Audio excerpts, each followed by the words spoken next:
Imagine this. You're sitting in a room full of powerful people. Not the kind of power that wears gold watches or signs multi-million-dollar deals, but the kind that can shift the energy of a room with a glance. No one speaks, yet tension coils like smoke in the air. You feel it.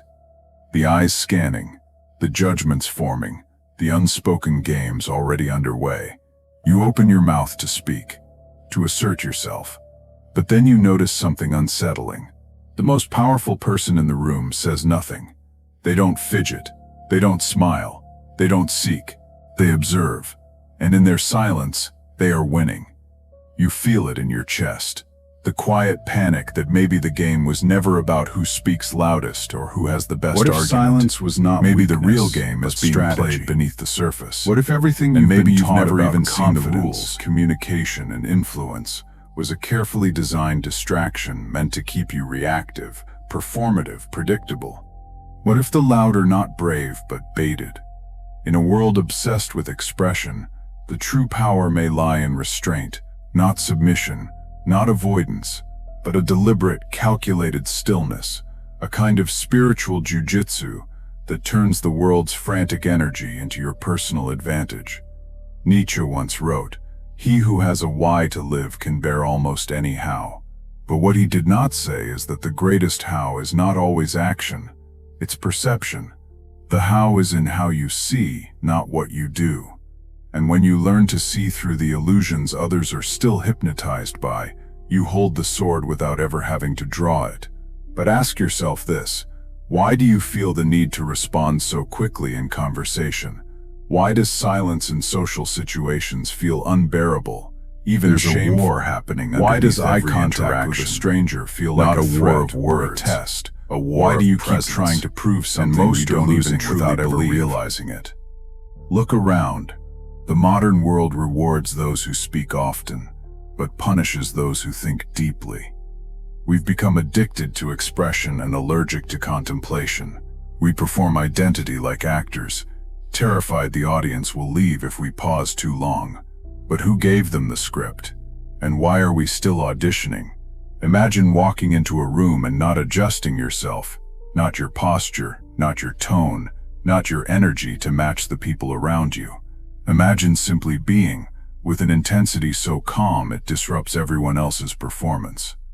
What if this stillness wasn't passive, Nietzsche's but predatory? Übermensch. What if the most dangerous person in the room is the one who doesn't domination in the traditional sense? It wasn't about shouting louder, earning more, or being feared. It was about seeing through the herd's illusions. It was about escaping the psychological chains of comparison, approval, and social choreography. And once free, wielding that clarity like a weapon. So here's the real paradox. The more you need to speak, the less powerful you truly are. The more you seek validation, the more invisible you become. The more you perform, the further you drift from presence. And that's why the most powerful moves are made without saying a word, because words can be doubted, facial expressions can be faked, but presence, true, rooted, silent presence cannot be imitated. It unsettles, it disorients, it dominates. Not through noise, but through stillness that sees. Before you answer, so now the real question emerges from something deeper. Can you outsmart the world by becoming the one who sees through it and refuses to flinch was unnecessary? What if your very need to be understood was the leash? And what if your silence, not ignorance, not fear, but aware silence, was the beginning of a kind of freedom no one taught you to want? Keep going, because what's coming next will show you why you've been losing battles you didn't even know you were fighting. You were never taught to see. From childhood, you were taught to mirror. The world didn't ask you to understand yourself. It demanded that you perform yourself. Sit still, smile, speak when spoken to, clap at the right time, dress appropriately, say the polite lie rather than the uncomfortable truth. In 1,000 subtle ways, you were shaped to be digestible, and every time you adjusted, every time you made yourself smaller or more agreeable, you learned that approval was survival. But survival is not power, and what keeps you safe can also keep you weak. Carl Jung warned us, The greatest burden a child must bear is the unlived life of the parents. That burden doesn't always come in the form of pressure to succeed. Sometimes it's more subtle, more psychological. You inherit a worldview built on fear, conformity, and unspoken rules. You absorb not just their habits, but their hidden anxieties, their inability to stand still in discomfort, their need to explain, justify, fill the silence, their fear of not being liked. And without even realizing it, you become fluent in self-abandonment. You learn to read the room faster than you read yourself. You start filtering your words through a survival mechanism. Will this make them like me? Will this make them uncomfortable? Will I lose my place in their mind? Eventually, you can't tell where your instinct ends. Saw this before the modern world could even name it. This is the root of the problem. He warned that most people are not living their own lives. They are echoes of others, attention for respect, fragments of societal scripts, drifting further from authenticity each day. In The Gay Science, he wrote, "We are unknown to ourselves, we men of knowledge, and with good reason. We have never sought ourselves. How could it happen that we should ever find ourselves? You can't find yourself in the noise of the crowd. You can't be yourself when you've been trained to signal yourself. This is why silence feels so threatening to the average person.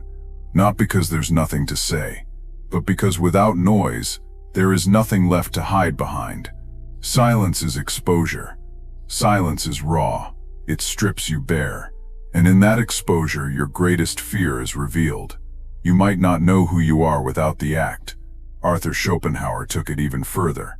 He claimed that most human interaction is an elaborate performance of will, each person trying to impose their desires, their ego, their illusions on the other. To Schopenhauer, words were often not instruments of truth, but weapons of delusion. This is why the silent one unnerves the room. Because they refuse to play the game. Forced to ask. They don't sell a version of themselves when I'm not trying to win approval. And that being unmasked, when I stop explaining myself, feels like a mirror no one wants to look into. Who am I when I let go of needing to be understood? And perhaps more terrifying, what if I've never actually met myself? The philosopher Jean-Paul Sartre believed we are condemned to be free, that without a divine blueprint or universal moral code, we're left to invent ourselves. But invention is terrifying. So instead, most people settle for imitation. They become copies of what they believe is acceptable. They become brands of themselves. This is the spiritual death of individuality. Not a bullet, not a bomb, but a slow erosion of essence. Loud voices dominate social media, and the culture are mistaken for intelligence. Just look around. The performance of confidence is sold as the real thing. Charisma is confused with character. But underneath it all is a shared insecurity, a desperate need to be seen because no one knows how to see themselves. Nietzsche saw the herd instinct as humanity's greatest weakness. The desire to belong, to be accepted, to avoid isolation at all costs.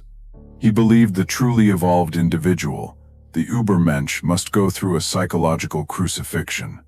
They must shed every inherited belief, every false value, every comforting lie, until they are alone with nothing but their own will.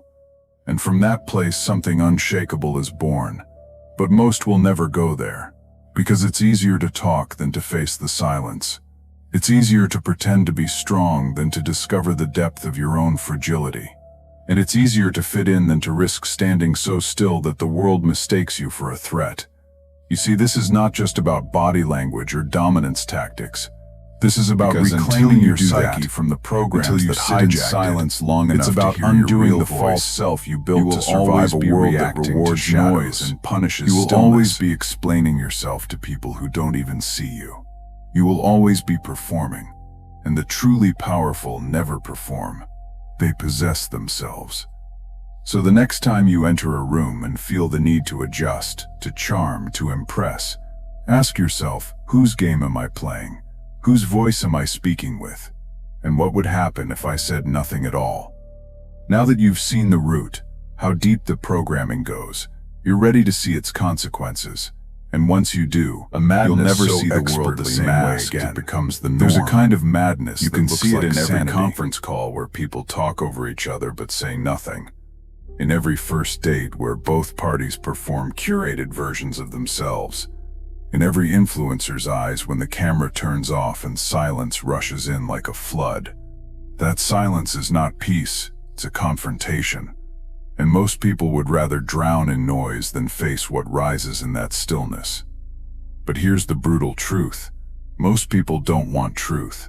They want relief. They want distraction. They want a version of reality that flatters their illusions.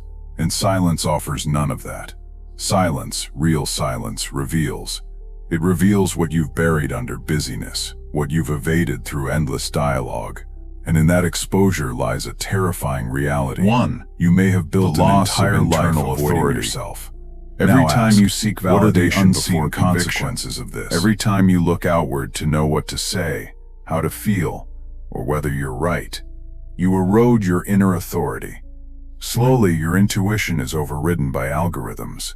Your reactions aren't yours. They're scripts handed to you by culture, media, and social survival.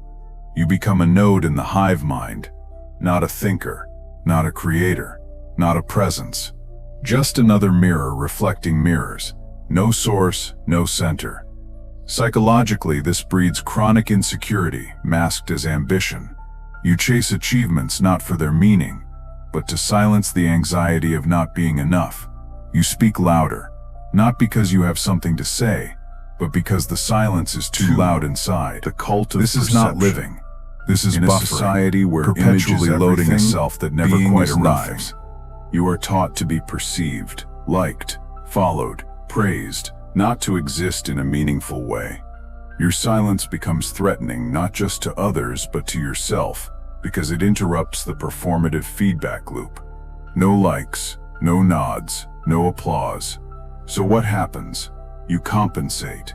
You speak when there's nothing to say. You laugh when it's not funny. You post when you feel empty. You explain when no one's listening. And it works, on the surface. People smile, people respond, people affirm, but it's hollow. Deep down, you know they're applauding a mask you created to keep their gaze. You've won the crowd, but lost your reflection. In Nietzsche's terms, this is the herd mentality in action. The self dilutes into the collective. Your uniqueness, your tension, your silence, it all gets trimmed down to fit the comfort zone of mass approval. Here lies the most dangerous consequence. The real you becomes reactive, not extinct. When your sense of self depends on external cues, you become predictable, and predictability is exploitable. Advertisers manipulate it. Politicians feed on it. Narcissists exploit it. The more you need to be seen, the easier you are to control. They say one wrong thing, and you erupt. They ignore you, and you chase. They flatter you, and you melt. You're no longer a sovereign being. You're a puppet of your emotional triggers. Neurologically, this is reinforced through the brain's reward system. Every like, every response, every smile from another person lights up your dopamine pathways. Your brain literally learns to crave external validation like a drug. Silence then is not neutral. It's withdrawal. In a world of instant responses and constant availability, even if it costs your freedom. Liability. Thinking takes time. Reflection requires stillness. Wisdom needs space. But modern life demands immediacy. So what gets sacrificed? The deeper self. The part of you that requires silence to bloom. The part that notices nuance, that questions consensus, that senses the sacred in what cannot be said. Nietzsche knew this danger. He saw that without solitude, without the courage to stand alone, man becomes superficial. He may be efficient, successful, admired, but hollow, because he has not faced his inner power. And without facing the abyss, power is about being loud, decisive, assertive.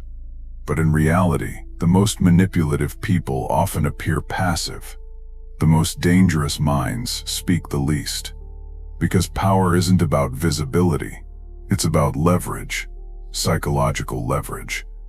And here's how it works. When you need approval, they withhold it. When you need to explain, they listen in silence and watch you unravel.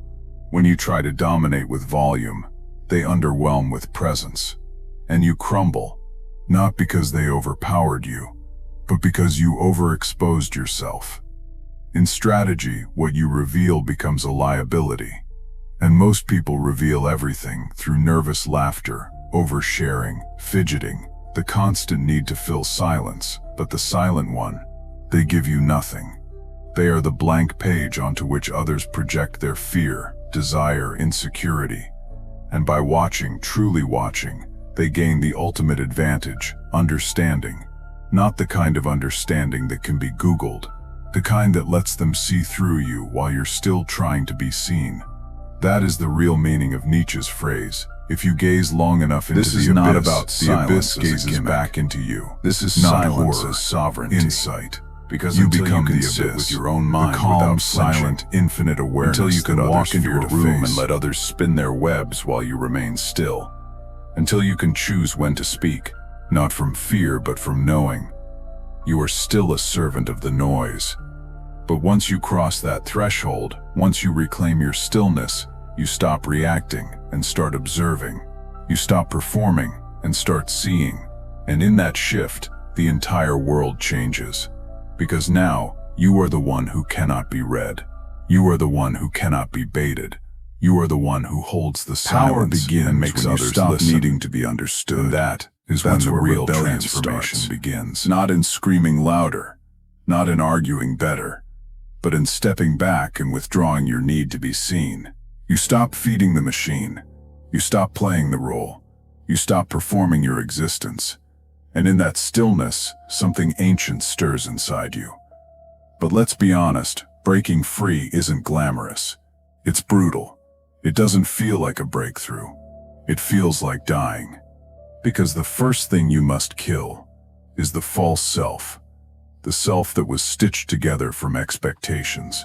The self that learned to chase approval like oxygen.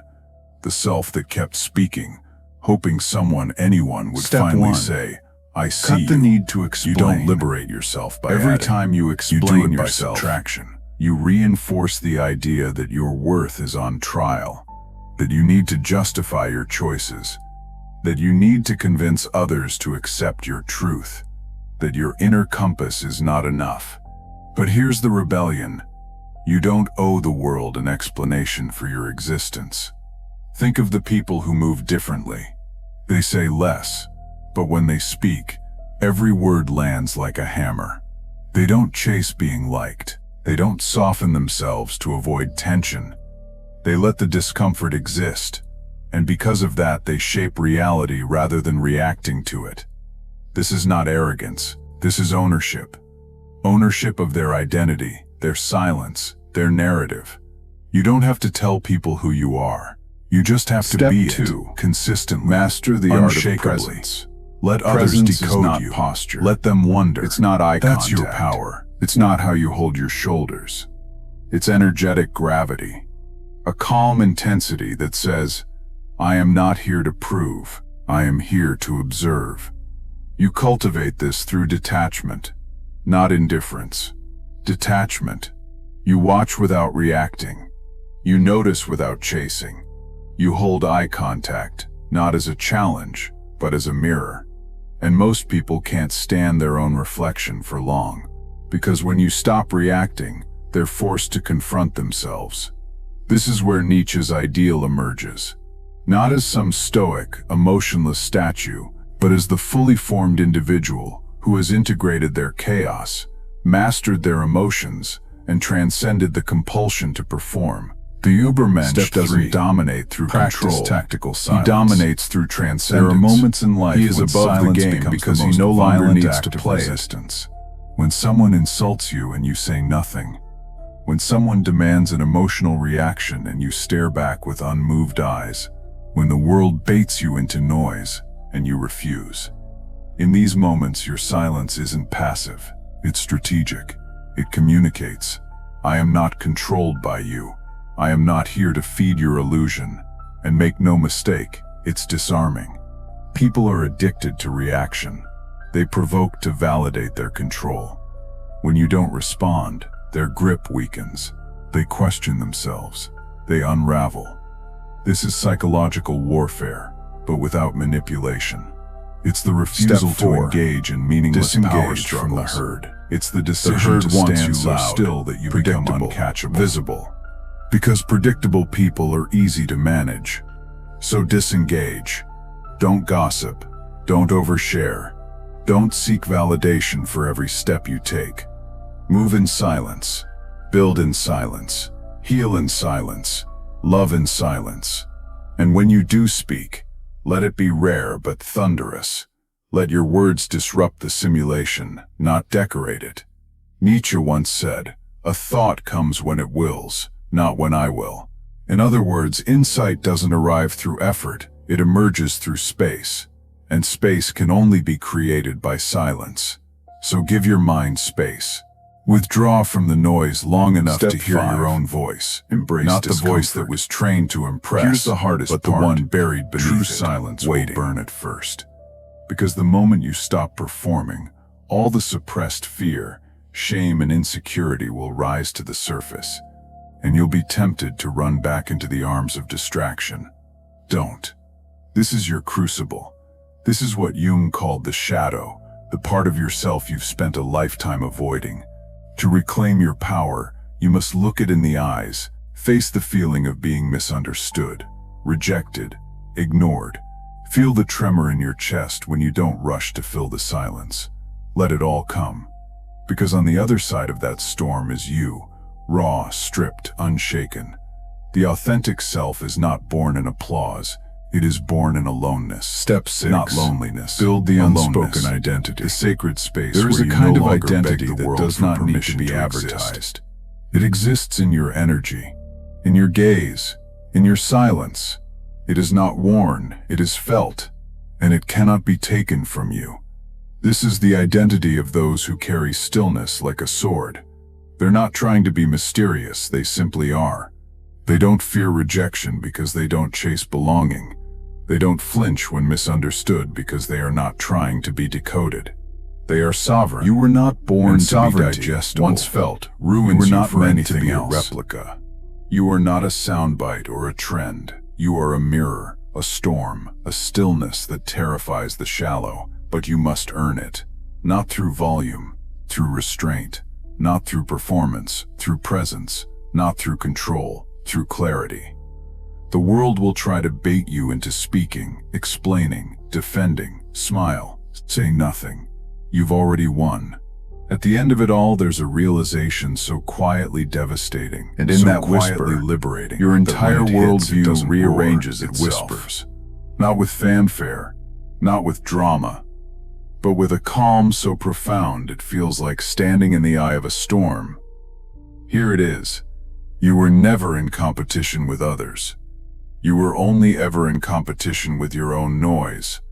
All the years you spent trying to outshine, outtalk, outperform, you were just trying to drown out the silence within. You weren't fighting the world.